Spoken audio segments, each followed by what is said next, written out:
Abortion has long been a divisive issue, sparking passionate debates in state legislatures and among religious communities.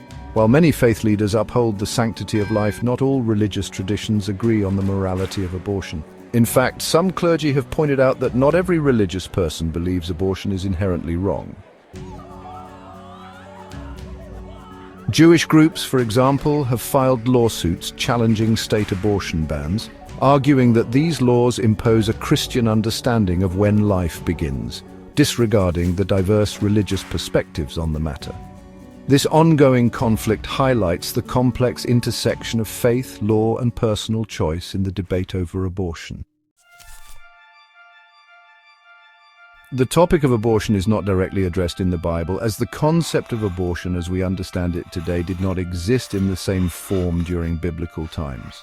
However, many Christians and religious scholars refer to certain biblical principles and verses to form their views on abortion. Generally, most Christian perspectives emphasize the sanctity of life, the value of unborn children, and God's role in creating life.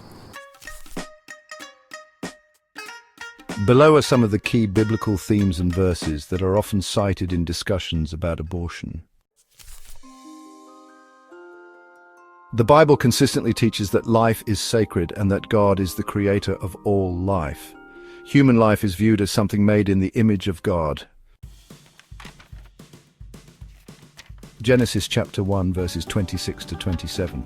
Then God said, "Let us make mankind in our image, in our likeness, so that they may rule over the fish in the sea and the birds in the sky, over the livestock and all the wild animals, and over all the creatures that move along the ground." So God created mankind in his own image. In the image of God, he created them. Male and female, he created them. The idea that humans are made in God's image is foundational to the belief that human life is precious and should be protected. Psalm 139 verses 13 to 16. "For you created my inmost being, you knit me together in my mother's womb. I praise you because I am fearfully and wonderfully made. Your works are wonderful, I know that full well. My frame was not hidden from you when I was made in the secret place, when I was woven together in the depths of the earth. Your eyes saw my unformed body. All the days ordained for me were written in your book, before one of them came to be." This passage speaks to God's intimate involvement in the creation of life from the very beginning. It is often interpreted as affirming the value of life even in the womb. Several scriptures suggest that God has knowledge of individuals even before birth, indicating the value and significance of unborn children. Jeremiah 1 verse 5. "Before I formed you in the womb I knew you. Before you were born I set you apart. I appointed you as a prophet to the nations." This verse suggests that God has a purpose for people even before they are born, reinforcing the belief in the sanctity and uniqueness of life in the womb. Isaiah 49 verse 1. "Before I was born, the Lord called me. From my mother's womb, he has spoken my name." This is another verse that highlights God's purpose for life even before birth. 3. The value of the unborn.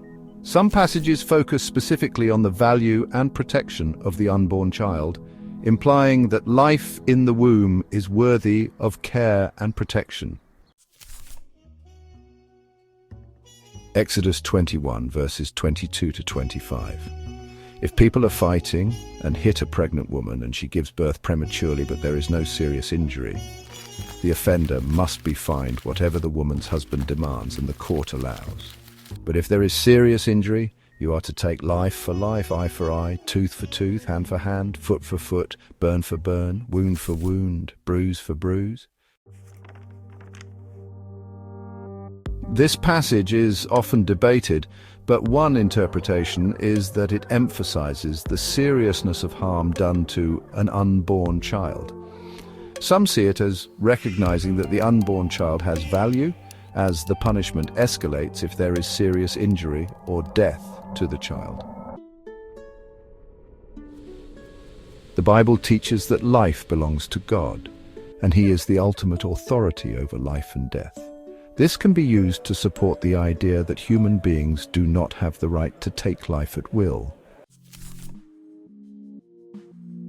Deuteronomy 32, verse 39, "See now that I myself am He, there is no God besides me. I put to death and I bring to life, I have wounded and I will heal, and no one can deliver out of my hand."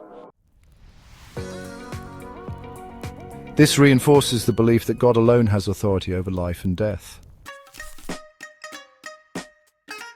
1 Samuel 2, verse 6, "The Lord brings death and makes alive. He brings down to the grave and raises up."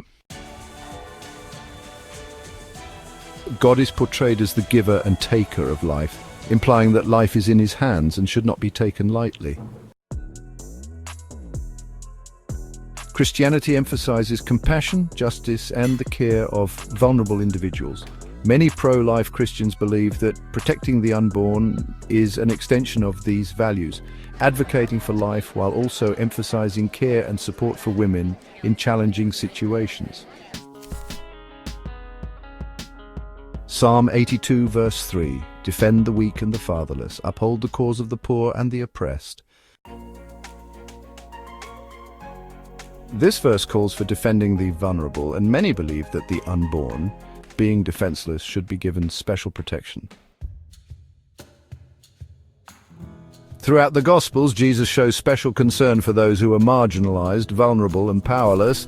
While the Bible does not specifically address abortion, Jesus' teachings on caring for the weak and loving others are often cited in discussions about protecting the unborn. Matthew 19:14, Jesus said, "Let the little children come to me and do not hinder them, for the kingdom of heaven belongs to such as these." Though this passage refers to children, many see it as a demonstration of Jesus' care for those who are vulnerable, including the unborn. The Bible doesn't explicitly address abortion, but it provides principles that many Christians use to argue that life is sacred and should be protected from conception. Verses affirming the sanctity of life, God's involvement in creation from the womb, and the value of the unborn child are often cited in support of the pro-life position. That being said, interpretations can vary widely.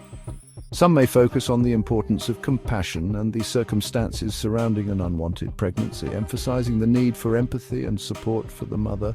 Others believe that the biblical principles of the sanctity of life unequivocally call for the protection of the unborn. The conversation around abortion in Christianity continues to be shaped by both scriptural interpretation and the real-world complexities of individual situations.